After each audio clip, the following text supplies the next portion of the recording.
This episode is brought to you by Netflix. So Netflix is basically Santa this year. 2 NFL games on Christmas Day, streaming live. At 1 p.m. Eastern, it's Cowboys, Commanders. Then at 4:30, you've got Lions, Vikings. Midwest football, playoff stakes, and probably some snow. Watching holiday football is a tradition the whole family can enjoy. Open some gifts, grab some food, settle in, and watch NFL Live on Netflix this Christmas Day.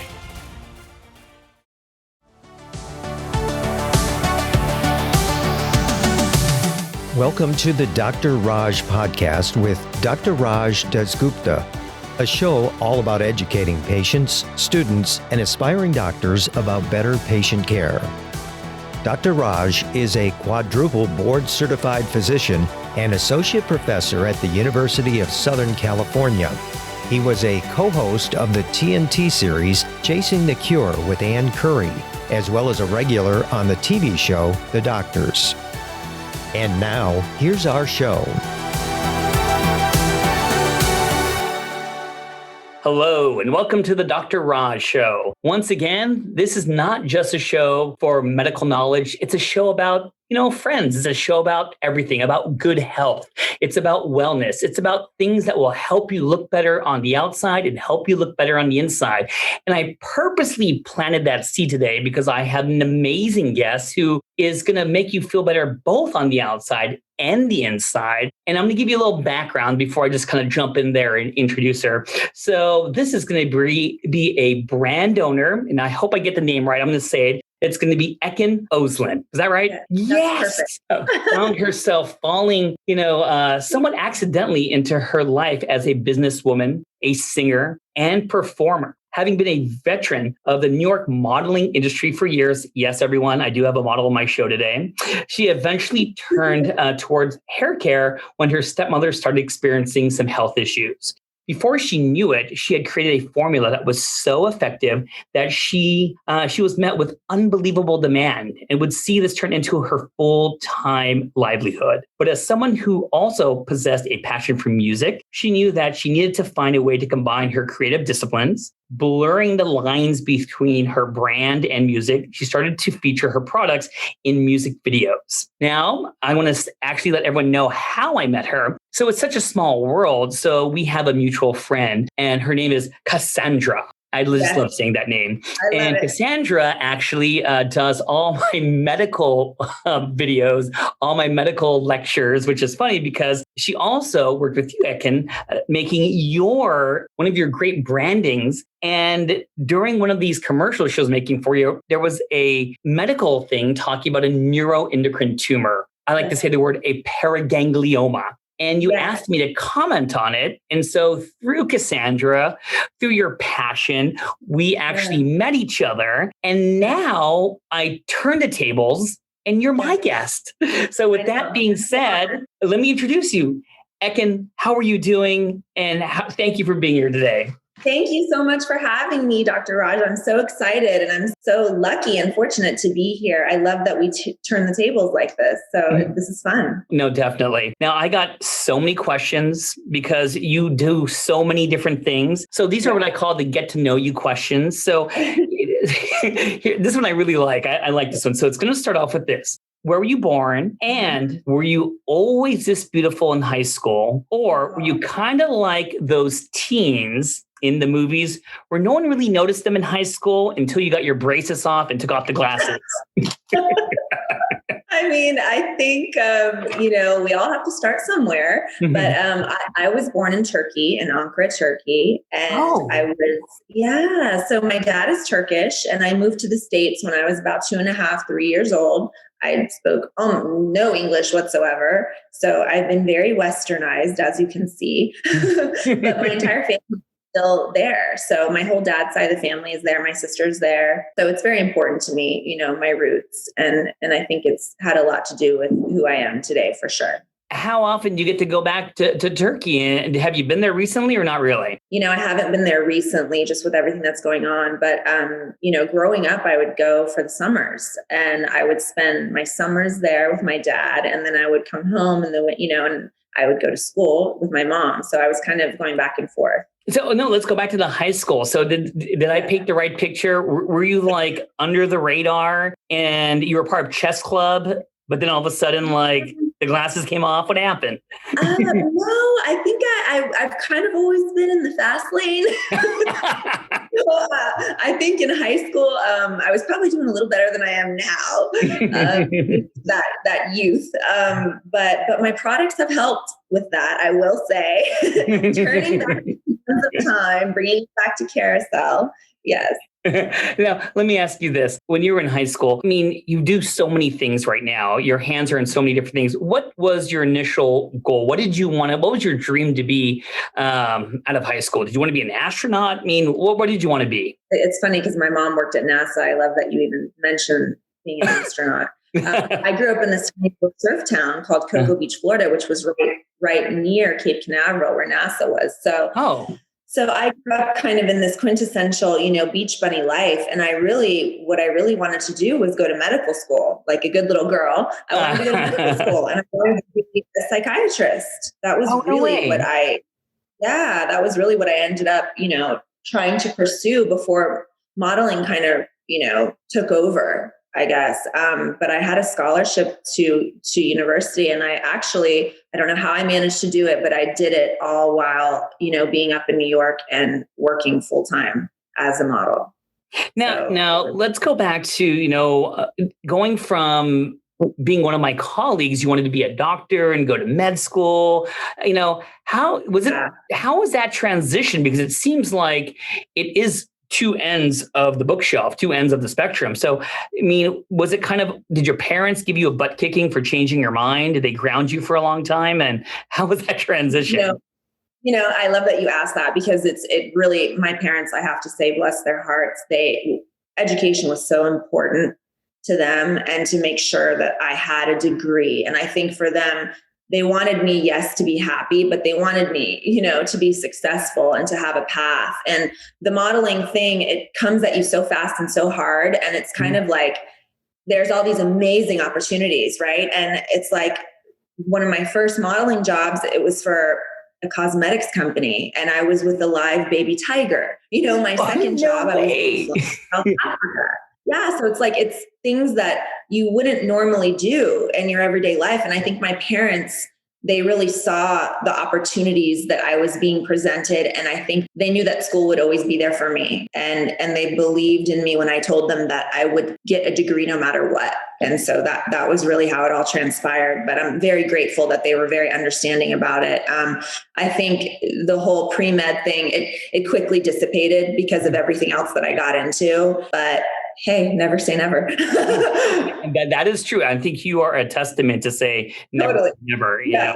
So wait, I mean, I didn't plan you mentioning the tiger. Now, was the tiger in Florida or that's all New York stuff? That was actually in Florida. So wait, I mean, just give me a small snippet. You come home, your mom asks you how school's going. You're like, I can't really talk much about school today, Mom, but I'm going to be in the cage with the tiger. I mean, yeah. Was there any special secret bars protecting you? I mean, it was a baby tiger. It was amazing because in the commercial, my face morphed into the tiger.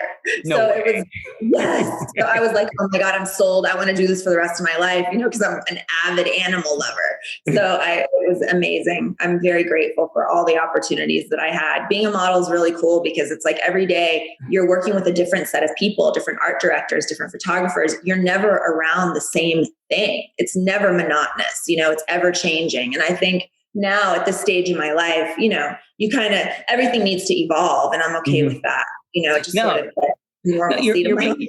You're making me kind of jealous a little bit, but no, let me go on to I got some New York questions. I know you lived in New York for a while, so here's my standard introductory question. Most people, because I lived in New York for a little bit doing my training, it's a little overwhelming when you first get there. In California, for example, when I get my Starbucks coffee, I like to say hello and chat with people. But like in New York, they kind of like look at you weird, like, why are you talking to me? Like, just shut up and get your coffee. So was it overwhelming for you being in New York? Oh my God, it was absolutely overwhelming.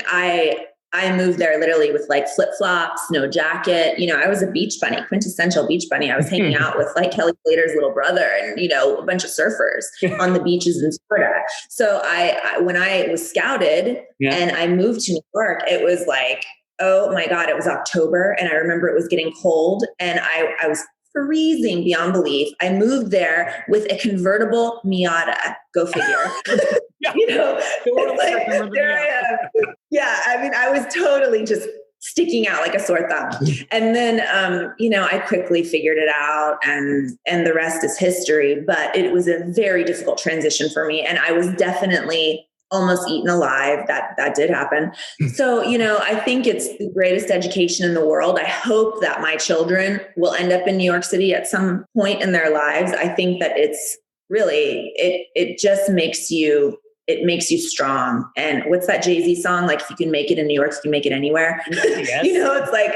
So with that being said, right? No, I agree with you. So with that being said, like, where were you in like Manhattan? Where did you live? And what was kind of like your favorite New York moment? Was there one moment where it just kind of sticks out at you as this is quintessential New York story? I think I lived on the Upper East Side. I lived in Tribeca. I lived in Battery Park City. I lived in Chelsea. I mean, I lived and breathed everything that city in 13 years to offer somebody. I did it. And I was so ready at that time to kind of like, okay, I'm ready for, sunny, beautiful weather, like this LA weather we have here. So, but yes, I think that for me, I have so many great moments in New York, and I have some really sad ones too. So as many great things happened to me there, there was a lot of sadness for me. So it was good kind of for me to come to LA and start fresh and kind of, rebuild my life again. But I think for me, it was definitely, I was married and right there and at Central Park, it was like I have so many great memories. Yeah, I do. And, signing with Ford, I mean, and just that day when I, got my contract and I ran out of, I'm like on Fifth Avenue, just going like, oh my God, this is like so exciting. Like I did it, I'm like 5'7", like how the hell did I do it? And it was like the impossible. It seemed like such a feat at the time, and well, you're my first model friend, so I'm really excited that you're on my friends list. You're in my phone. Like, yeah, I know models. You know what I mean? So let me just ask you, who did you look up to as a model? Did you have any role models growing up? As we're kind of in the same genre. Who did you look up to? Yeah. That definitely Cindy Crawford. I was just beyond obsessed with her. I just thought she was intelligent. She was well-spoken. She was classy, beautiful, and sexy. It was like she managed to kind of hit all those striking points. And so for me, I mean, she was just the perfect female. And it's interesting because she has a skincare line called Meaningful Beauty as well. And she's, done really well with that. Yeah. So, and the other interesting point with the Cindy Crawford connection is I was actually her body double for Omega watches recently here in LA. I mean, I heard I was going to set you up for that question, but you mean you took my horns, that one of my highlights of my career. I'm like, are you kidding me? Will I be Cindy Crawford's body double? Yeah. No. And, with all my friends who are my age, I'm sure all of us had a Cindy Crawford poster on our wall at some time. So I think it's a huge honor that you're doing that. And it's cool to know that she was actually, like you, beautiful on the inside as well as the outside. And that's actually even more important, which is good to hear, Let me ask you this question. So this is one of my favorite ones. So, one of the biggest, not the biggest shows, but a very show that kind of depicted what modeling is like is America's Next Top Model. Yeah. Is it like that? Is it like, are people judging you and saying, I'm sorry, you don't have what it takes to be America's Next Top Model? It's a little more discreet than I think they have portrayed it. They obviously, play it up for the cameras, but I mean, there are definitely bits and pieces of that are very real. I was very, lucky and fortunate to have, and I'm very grateful for this, that I kind of found a niche, and I was very successful in that niche. So I was kind of, I wasn't in that fashion world. You know, I was doing a lot of body work. I was doing a lot of lingerie and swimwear catalogs. I did all the men's magazines, you know, Cosmopolitan, Elle, Men's Health, FHM, Maxim. You know, I was doing all of that. So I kind of had all these clients that we all knew each other, and they become your friends, your clients. So, and even your agents. I think in the beginning, you know, it was very intimidating. And then as I became more confident and I became more successful, these started to be my friends, and you know, they still are to this day. Now, would it be like, because you're in the modeling industry, would you catch yourself holding like a Taco Bell bean burrito, then all of a sudden someone slaps your hand, like, what are you doing? Don't eat that. Or do you have to be very conscious about your food and everything? You know, I've always been super active. And I think, you know, bless my mom's heart. She definitely, she's a beautiful woman and she has a beautiful figure. And I think that has gone a long way for me in my life.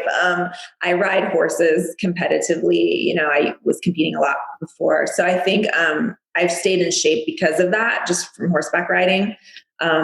But yeah, I definitely have had to, you know, stay true to my working out, stay away from the carbs, you know, as much as I could. When I was modeling, I was definitely eating air. Let me put it that way. I was probably a good 10 pounds lighter than I am right now. But honestly, I prefer my body now. I like, you know, having curves, and I think my husband likes it too. But sure you know, then I was like skin and bones, honestly. And it was like, it's not really beautiful, I don't think, you know, and it's interesting how I think the Kardashians have really changed that too. It's like they kind of got put on the map, and people are now respecting the curvature of a woman's body. It's like, it's a beautiful thing. And it's healthier in certain ways, like in a lot of ways. Hey, you know, you must read my mind, because I saw a picture of you riding a horse. And I did. My next question was about horse riding. So I was going to ask you, like, how does one, you know, get into horse riding? You know, it's kind of scary. They're not small. And I'm going to put you on the spot and confess up. Have you fallen off the horse before? Yes, I've fallen off the horse many times. Many times I've broken bones. Yeah, but you know, I moved to LA with a broken hand because I got bucked off of my mare, you know, but New York was very dangerous like that. I mean, I was, you know, at times I was riding on the Upper West Side of Manhattan, and I would can you believe the horses would come down? This is how desperate I was to keep riding when I lived in the city. I missed the horses so much, and just being in nature, you know, in that concrete jungle, I couldn't take it. And so they would come down and shoot at you saddled up. Can you believe this? Out of a building. And you would get on and you would walk through the cabs, everything. And I would go to Central Park and I would canter around the reservoir. And people are like jogging on their morning runs. Here I am on horseback, you know, but kind of like you just do what you do, and you have to do the things that make you happy. Wherever you are in life, please, life is so short. Yeah. Do the things that you love. Don't let life get in the way. Well, I loved how you used horse terminology. You said the word canter, and no one caught it, but I caught it. So were you jumping things like on the horse? Was that your thing, or was it? So you would jump like the bars? See, I couldn't do that. Yeah, that's exactly what I do. Like this, right before you and I spoke today, right now, that's what I was doing. You're kidding me. See, you should have invited me over, because I would love to see you just jump over. I will absolutely take you out to see my horses. You will love it. It's so therapeutic. I mean, they make you feel so good. There's nothing in my life that makes me feel. They replenish everything that day to day gets basically sucked out of you right now, you know, with the stresses that are going on with the pandemic and everything. I mean, they literally just fill my cup back up again. And then I can I'm like, okay, now I can take on the world. You know, it's like either pay a therapist or go buy a horse all day long. You know, how long did it take you to feel the confidence to jump over one of these things? It's got to be the scariest thing. Did it take years to do it? Honestly, I still scare myself. Like I was scared today. Today I got scared. And then but my favorite is overcoming that fear. It's like there is no place that you can be except exactly in that moment. It forces you to be present. Yeah. Because literally life and death. Like if you're not focused, you could fall off and be crushed by a 1,000-pound animal. Yeah. What are the options right now? Pay attention. So literally it's like, it just puts you in the zone. And it's just, I am obsessed. I love it. I am an avid equestrian. I recommend it to everyone. They are the greatest thing in my life. Well, I'm already pretty impressed with this interview. You've been in a cage with a tiger. You're jumping bars with horses. You know what I mean? So before we get into like some of the other questions, one more fun question before we go. So I got to know, you being a model, you must have had crushes on dudes when you were growing up. Who was your favorite TV star movie dude that you're like, if I could have a prom date for one day with this person, who would be your crush? Oh my God, you're totally throwing me off right now. How could I not know this? I mean, back then, I think I was so in love with my husband. I must have forgotten all this stuff. Maybe I don't know, Brad Pitt was pretty hot way back when. You know what? I could imagine that. I think half of United States has a crush on Brad Pitt. Oh no, I know who it is. It's Olivier Martinez in that movie Unfaithful with Diane Lane. I know that movie. Oh my God. Hot. He's so hot. The hair, the sex scenes. Yeah. I don't know if you've seen that movie, but I actually watched it again just by chance the other day. Yeah. And I told my husband, oh my God, this guy's hair is amazing. I'm big on hair. It's no wonder that I own a hair care brand, right? No, totally. For those who haven't seen the movie, it's with Richard Gere. You know what I mean? It's about what the title is, Unfaithful. But that scene where Richard Gere kills your guy, oh my MG. Oh. It sticks with you, doesn't it? I know. It's like a gasp moment. Yeah. Yes, it is. Yes, it is. Well, good choice on the movie. Good call on the actor. I am very impressed with that answer. Yeah. So let me ask you this. I mean, here's some other main questions I want to know. It's like, I am very impressed that you're the CEO of Carousel. So my broad question to you is, where did the idea of Carousel came from? We were talking all about your past and all your modeling, and where did Carousel come from? I know. It's kind of like it came out of nowhere, it sounds like, but there was really a point where all of this fits in. And it really happened when I was in New York. I fell in love and married a plastic surgeon. And God rest his soul, he passed away.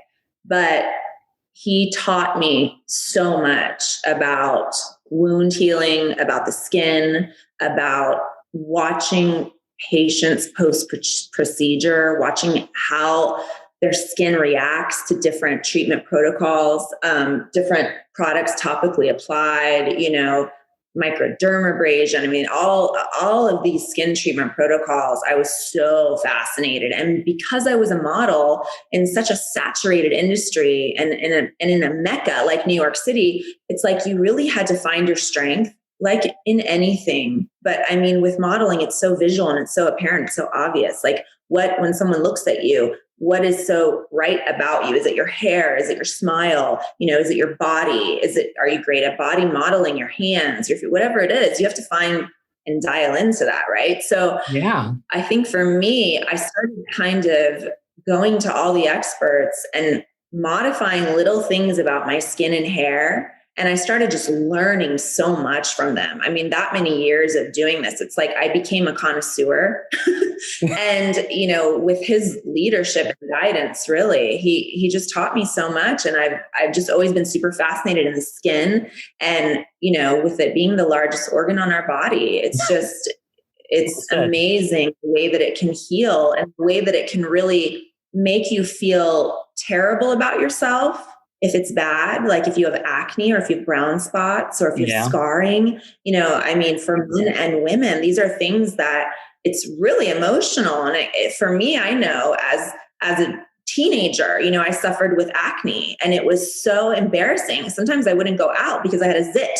I mean, that's how serious I took it, as like a 14 and a 15-year-old girl. It was like, I've always been obsessed with my skin, really, and I think it just blossomed from there. When I moved to LA, my stepmother is a cosmetic chemist. She owns a lab. And that's kind of how it all came together. Just all of this research I had done and all of this, experience that I had really led me to building the brand and to helping people with hair loss and with skin issues.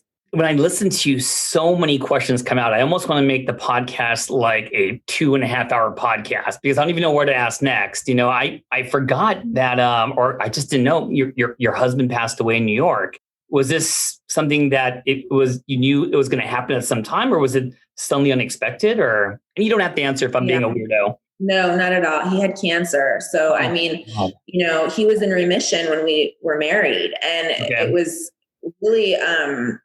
really wild because he would go to like Tijuana and have all these alternative treatments done. They would take his blood out and put it back in. Sure. Like he was injecting himself with shark cartilage. I mean, and because he was a physician and because he was a surgeon, it was like, whatever he was doing, I trusted and I fully, stood behind him. And he was treating himself almost because he just, he refused to have any more chemo and any more radiation. And so it's like he went on his own path and it worked for a long time until it didn't, Yeah. So it just taught me so much about the body and healing and health. And in general, just to go through that, it just makes you such a stronger person. Your empathy towards other people, being firsthand, to witness passing of someone you love. That's just things you can't teach in med school or anything. It's just, I bet you it made you definitely the person you are today with all the stuff you've been through. Thank you so much. Yeah, I kind of feel like I experience things that people aren't supposed to experience until they're much further along in life. Yeah. So I think, it's as long as I do something with all that, that grief or that pain, and it turns into something positive. Yeah. And maybe that's why it was placed upon me and upon him. It's like you have to do something with it and help other people. And I hope that's what I really am doing right now. No, I from everything I studied about you before coming here, you are Mr. and Mrs. Helping People. You're amazing. But let me ask you this question. I want to ask you this. How did you take your brand, and I love your brand, from the idea stages and to turn it into a full-fledged company? Because it's one idea we could talk about things, have a brainstorm about things. Like for people who are not aware, when they go to the podcast, I'll put all your websites and all your commercials and all these things up. It's really, really impressive. How did you do that? Thank you so much. My family was fundamental in regards to all of this. I definitely, and to this day, but I think, with my stepmother being in the industry, and with me having all that experience and kind of, that Rolodex of experts, if you will say, that I was connected to based on the industry years that I had, that was kind of all meshed together to really create the brand. My stepmother had an early hysterectomy. She started suffering from hormonal hair loss. And so Carousel really began as an anti-hair loss product. Okay. Mm-hmm. So the human stem cell extract portion, we combine that with all the peptides for hair regrowth. And we were shocked at what happened to her own head of hair, because she had long, dark, beautiful hair like mine, just long hair like this. And it started coming out in clumps, and it was just horrifying, and it was traumatic for her. So especially being in the industry like she was formulating beauty products. So she kind of got in and started concocting something for her own use. And from there, it was like, then we started making products for my brother's acne, and then next thing you know, it was like a domino effect. We saw the success of the hair products initially, and that's what really rolled the whole product line out. And then we went into CBD because we're in Dillard's, and Dillard's had a really great run with CBD products. So we said, you know what, let's combine CBD and human stem cell extract. Let's be the first company to do that and to release that technology. And we were, and it's been a massive success for us. So I love CBD, that. That was something you and I did together. It's amazing, all the benefits to skin and to sleep, obviously, but for, eczema and psoriasis and inflammation in the skin, it's acneic issues. It's just amazing. It's like two superpowers when you're combining human stem cell extract and CBD. So I'm super passionate about that. And you know what I did? Because, I know some of my listeners and the people who do my podcast are called Inside the Board. So I have all these med students and residents and, and people just love, like I mentioned, just health, listening to this. So, I did my own research because I know that your skin line is awesome. So what I did was I actually talked to our mutual friend, Cassandra. You gave her some of the product and she actually filmed all the testimonial. And I was like blatant with Cassandra because, she's one of my really good friends. I'm like, hey, Cass, don't BS me. Does this stuff stuff work? Are the people kind of fed lines to say over this commercial? And she really looked me in the eye and said, no, man, the people with those testimonials, and I watched it just to see it. They're almost tearing up. And so, like I said, I think sometimes in life, I think there is the science, and I don't want to get in a big debate about the science, but making people feel good, making people smile, some of the things I like what you said, the biggest organ in the body is the skin, and it does affect people. So I really love that your whole purpose is to make people happy. And I'll say, for the research I did before this podcast, I think you got something there. I really mean it. Much. Thank you. That's amazing to hear coming from you. I admire you so much. So I appreciate it. I got a couple more questions. Well, more than a couple. So I love that you do so many things. How and what is your music background? Because I don't really know for sure. What is your music background, and how did you combine it with your brand? How do you take music and now we're just talking about skin product? They don't seem to be correlated whatsoever. How did you do that? I know. Because I kind of segued from modeling into singing. I've been singing since I was a kid. I played piano as a child. But, after I started slowing down with the modeling a little bit, because I started getting into music so much, I was hanging out with a lot of really talented, almost like freestyle hip hop guys in Brooklyn. Okay. And they were, I know that sounds so off the radar for someone like me, but it was so interesting. They're like poets. They literally just they go into like word battles just spontaneously with no preparation. It's so entertaining. And so what happened was I was hanging out with a lot of guys that were in the music industry, and they were all into this. And I always had sang. So I was like, well, I write. I want to try to let's record something, So I went into the studio with them one day, and I remember this guy, his name was Jamie Johnson. He owned a record label, and he was a hip hop artist, and he was so talented. And he just went in there, and we just I started singing and he started rapping, and we put it all together, and it was like this amazing song. And so that's really how it started. It just started kind of like for fun. Okay. And then I had the brand and I had the modeling background and all the things. And I just thought to myself, how do I put all these things together so that I can continue doing them? Because what happens is Carousel started taking over. Okay. And I'm so devoted and so committed to the brand that, anything musically I was doing, it started to get pushed to the side. And that worried me because I had put so much energy into my music, and it scared me. I didn't want to lose that. And so I said, let me combine these two things, and let's see if we just start placing the product in my music videos. It's exposure. It's great for the brand. It's fun. It makes the brand more relatable. It's such a high science, brand. It really brings it down to a level to where consumers can really understand it. And so that's what we started doing. We put like liquid gold in my La Noche video. We just recently, I released a CBD hand sanitizer, and we put that with, I don't know if you know who Vadir Derbez and Roxy Ferrari. I just recorded a song with them late 2020. We released that. So it's fun. It's just fun. Now, and I really wish I could show everyone some of these videos, because once again, I did my due diligence and I saw one of the videos and I had a little smile on my face because it really wasn't subtle. You placing the product in the video. It was like a zoom close of both your faces, and he's putting it blatantly. There's the label right there. I'm like, maybe you could kind of tone it down on the obvious.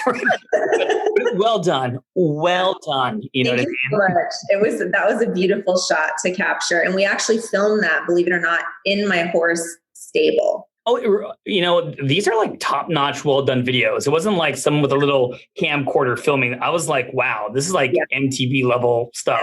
Yeah, it was really awesome. The producer is amazing. He totally turned it out. It was pouring down, raining outside. My horses were wild. They had lights and cameras and everything all in the barn. It was at night. We did a night shoot, and it was so much fun. And I was on the horse bareback, and they were using like all the tack trunks as turntables.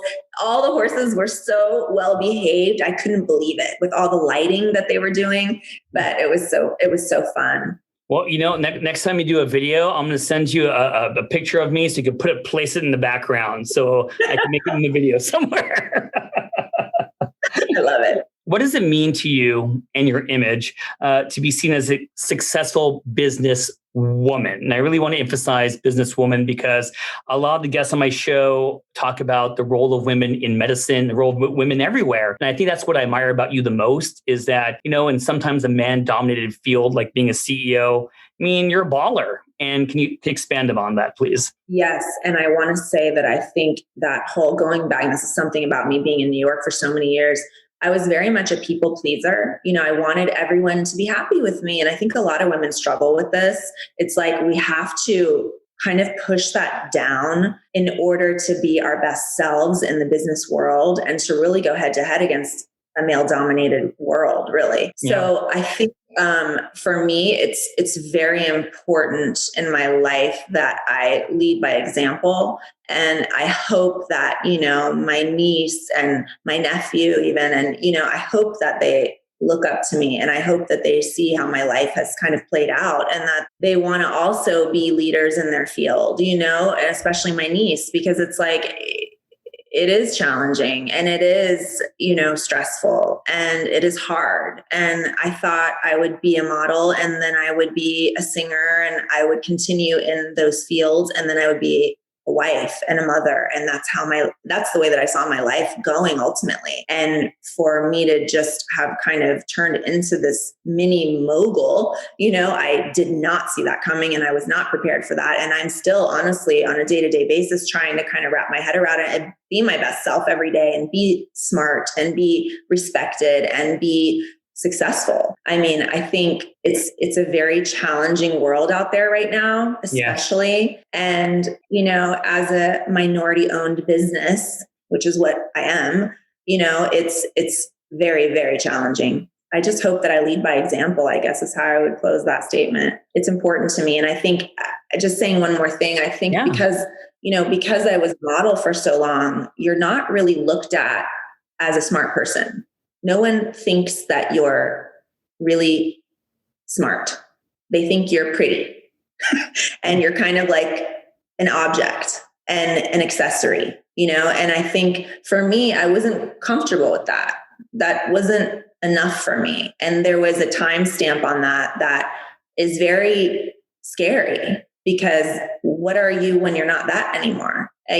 So I think for any little girls that want to become models, like I'll tell you what my mother told me, like get an education, have something to fall back on. I got to tell you, that was one of the best answers I've had on the Dr. Raj podcast. I love that answer. Thank you so much. Oh, you're welcome. One thing that we covered during our time together with your brand and what you're doing to help people was your relationships. And you always kind of imply that maybe at one moment it was a manager or an agent and it turned out to be a friend, So my question to you is, what does it mean to you to be able to have personal relationships with your clients? Does that mean a lot? Absolutely. I literally answer the phones. I talk to every single one of my clients. And that's been actually a struggle for me. And for a lot of my business consultants, they're like, Ekin, how are you going to grow the brand? They always use this word, how are you going to really grow the brand if this is the tact that you want to take? But I love connecting with my clients. They text me, they call me, they show me like, oh my God, it's been 2 weeks. Look what my hair's already doing. And then I get like a close-up shot of their scalp. And I love that. That's amazing. This is, to me, I want to call and I want to talk to the owner of a company who's making, whose family is making the products that I'm putting on my head every day. I want to have a connection with that person. And I want to know that this is safe. I want to know where it comes from. I want to be able to ask them questions. And so I hope that, that's the way that my clients look at it. A lot of people are shocked. They're like, oh my God, you're the girl in the video? And I'm like, well, yeah, it's like, I am, but I'm also here to answer any of the questions you have about the products, so it's really funny. I just kind of do things by my own, instinct, but I think my clients love it. One thing about you, I'm sure you get this all the time because you're right. I just knew you just a little bit, because it was a quick hello and goodbye. And I see you and you have tremendous amount of following in social media, and I saw your videos. But when I talk to you, I could truly say you are nothing like what you appear in these videos and everything. You are nice and down to earth. I'd rather talk about 80s movies with you than anything else, But I'm just telling you, I think your strongest point, when I look at you and talk to you, is your personality. And I think that you are the most impressive CEO, and you're going to get even more stronger and predominant when people get to even get to spend time talking to you, because that's your strongest point. You have a great personality. Thank you. You're welcome. Thank Now, you. Don't tear up. This is our last question, but they always say, the best for last, I make you think. I'm going to make you think a little bit. So how do you ensure that you will continue to grow personally and professionally? How do I ensure? You set the bar really high. You came from being in Florida to New York to all these things. Now, at this point, I know that the game's not done. What are you going to keep on doing to make sure you stay on top of your game and keep on expanding in all aspects of what you want to set out to do? Yeah, I think I focused, very much on my career for a very long time. And right now, I think for me, it's really about building my family and I want to have this legacy to pass to someone, and so I think for me, right now I'm going through IVF and it's been really, really challenging for me. And I'm on my second round of IVF right now. So, and I've kind of put it all on my Instagram as my journey because I want people to be able to reach out to me, men and women. You'd be amazed how many men are messaging me about this too. It's like,